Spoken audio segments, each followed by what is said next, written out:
How's it going, everybody? I'm going to start the video off by saying love, don't hate. Don't hate nobody because of skin color. That's pretty ignorant. Don't hate nobody because of their religion or because they're from a different place than you or have a different heritage. Stop being ignorant. Stop hating. Learn to love. Communicate with one another. And let's progress in this evil world that is so hard to live in. Anyway, today I have some videos about the lost history of the transatlantic slave trade and slavery. And this is for entertainment purposes only. I hope y'all enjoy the videos. Don't forget to like, share, and subscribe. Shalom. And don't forget, do not hate, love. And I most probably shouldn't go here, but I will anyway. You see, after the destruction of the temple, yes, many of the Jews, the poor Jews, remained in the land, but there was a migration as well of the more affluent Jews to Yemen and to other parts of Africa.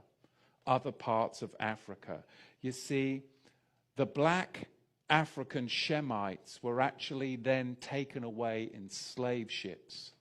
Deuteronomy chapter 28, verse 68. And who were the owners of these slave ships? Who were the biggest slavers in the 16th century?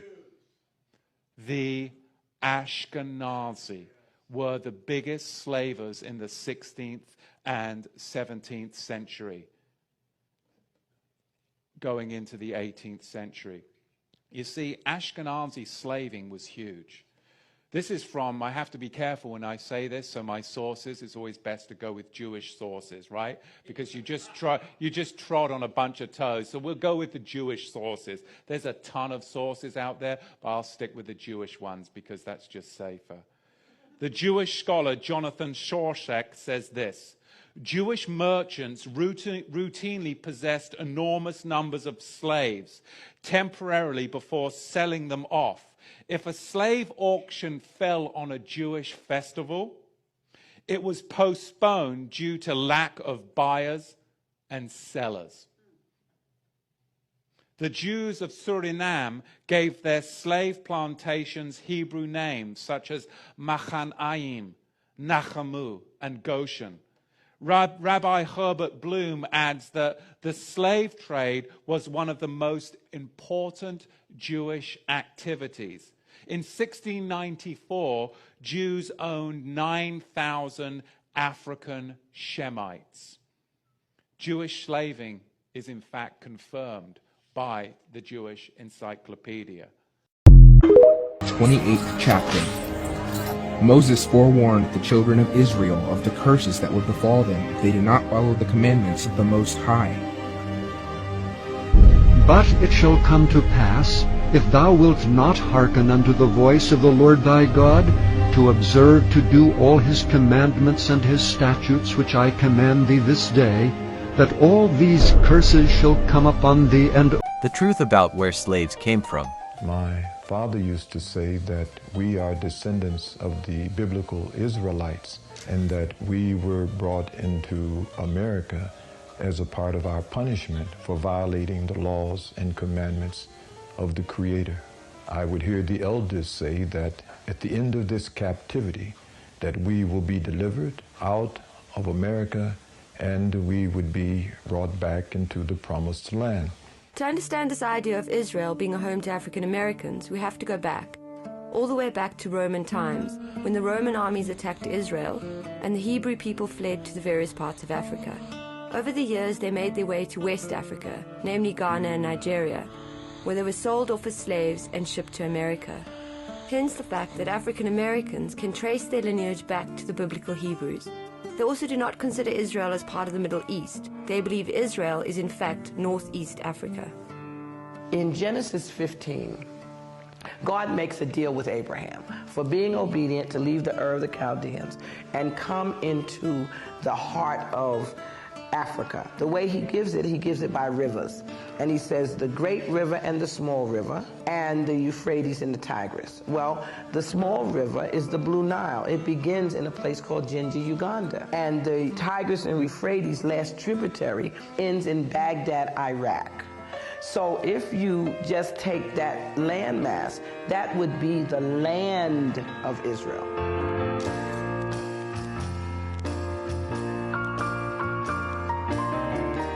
My grandmother used to always say that we had to go back to Canaan's land. That's what they call it. They didn't call it Israel or Palestine. They would always say Canaan's land. The people from the South would sing the songs and pass on the stories about the Israelites and the Jordan River and go down Moses, and I always wonder why we sang all those songs.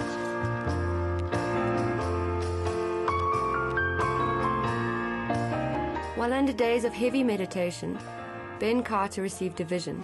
The year was 1966. One evening as I lay there on my bed, and the angel Gabriel came to bring the word of God that it was time to start the journey back to the promised land and to establish the long-awaited kingdom of God. And the year of the Exodus would be 1967. I really felt that the angel had the wrong address.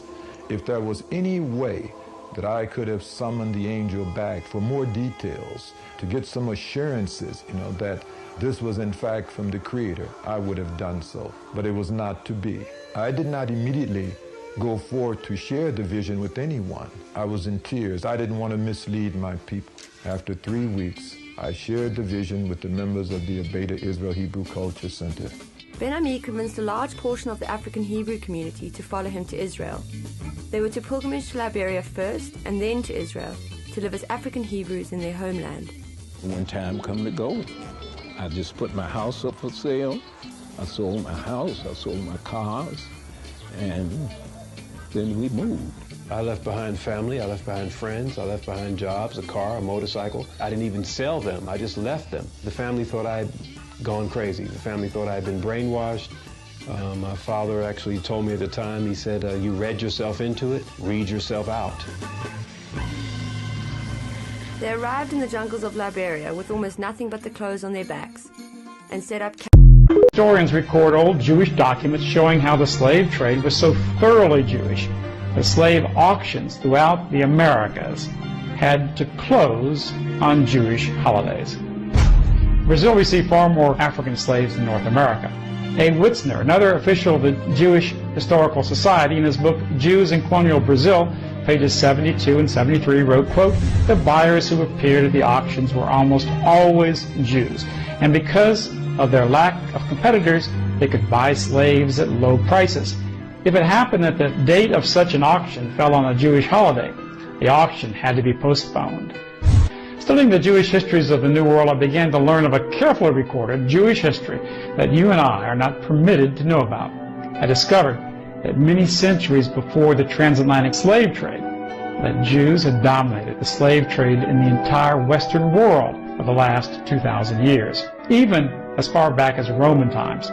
Duncan Wagnall's Jewish Encyclopedia, in Volume 10, page 48, writes, quote, "The trade in slavery constituted the main source of livelihood for the Roman Jews. In the 5th century, Pope Gelasius permitted Jews to introduce slaves from Gaul into Italy on the condition that they were non-Christian. In the 8th century, Charlemagne explicitly allowed the Jews to act as intermediaries in the slave trade. In A History of the Jews from Babylonian Exile to the End of World War II, published by the Jewish Publication Society of America, the author writes, quote, "The Jews were among the most important slave dealers in European society." And here's a quote from the famous Jewish historian Jacob Marcus in the Encyclopedia Britannica. He matter-of-factly talks about the Jewish control of commerce in the Middle Ages. Quote, "In the Dark Ages, the commerce of Western Europe was largely in his hand, in particular, the slave trade." When it comes to their role, were Africans involved in our enslavement? To a degree, sure, to a degree. Not the same way Europeans. Let's make that very clear, but to a degree, yes. European nations, for sure. Arabs, definitely. It happened. But when it comes to a primary role as it pertains to those who own some of the ships, those who sponsored and owned the shackles, those who helped when it came to the actual transporting, the scheduling, like all that kind of stuff, it primarily was Jewish people, especially when you're talking about one Cristobal Colon, also known as Cristoforo Colombo, who we know as Christopher Columbus. He was sponsored by, who was that? King Ferdinand and Queen Isabella, 1492.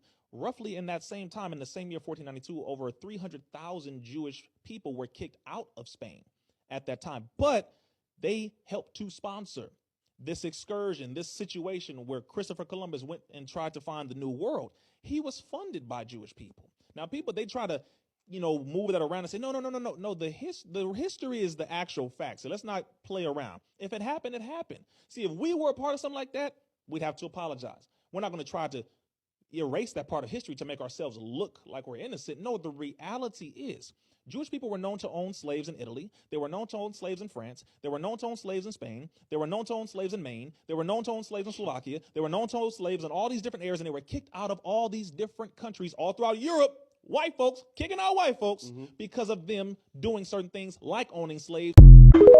Yes, it is true, as we now know, the Jews were heavily invested in the Dutch West India Company, that company which was a private corporation doing the job of colonizing, which was responsible in large measure for the African slave trade.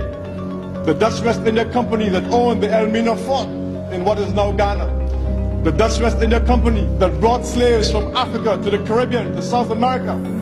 The same Dutch West India Company that brought the first slaves to New York when it was still New Amsterdam. Yes, it is true, as we now know, that the Jews were the major element in the slave trade in Brazil in the 1600s, in Suriname, in Curacao, in Barbados, in Jamaica. Yes, it is true, as we now know, that the two largest single shipments of slaves coming into this country in the 18th century were on ships owned by Jews. It is true, as we now know, that Aaron Lopez, biggest slave ship owner in the United States of America, was a Jew. There was a higher per capita ownership of slaves in the United States of America by Jews than by white Gentiles. We now know from the 1830 census of the US of A that something like 75% of Jewish households own slaves, as opposed to just 30-odd% for the white population as a whole. All of this information is contained in the secret relationship between blacks and Jews. And all of this information is based on the work of Jewish historians. So how come that we have a situation, an amazing situation developing here? The Jewish leadership in this country is trying to deny the undeniable. And the only reason why the Jewish leadership has been able to place itself into this untenable and indefensible position, it seems to me, is because they have become drunk with power. They have gotten into the habit of easy victories over our people. Professor Clark said no more easy victories. They have won some easy victories in the past, and they have become so drunk with the power coming out of those easy victories, and have become so arrogant and so conceited that they have come to the point now where they believe that they can in fact defend the indefensible. But the time has come to an end. That from now on they will be forced to deal on an intellectual level with an aroused black community. And once we force them to deal on an intellectual level, the Jeffries case has shown, and I hope that my case will show, that they cannot win. Jewish power over black institutions in this country is based in large measure on the apparent liberalism of Jews in relation to black people in the 20th century. Everybody's praying for peace, but who's gonna protect us from the police? Keep these chains off me, 'cause I don't wanna be another seat underneath the hanging tree. Pray for me, Lord, don't let me be another seat underneath the hanging tree. Brains on our bodies, color of purple fruit, shoot. Power of the black dollars, spent on designers that don't give a damn about you.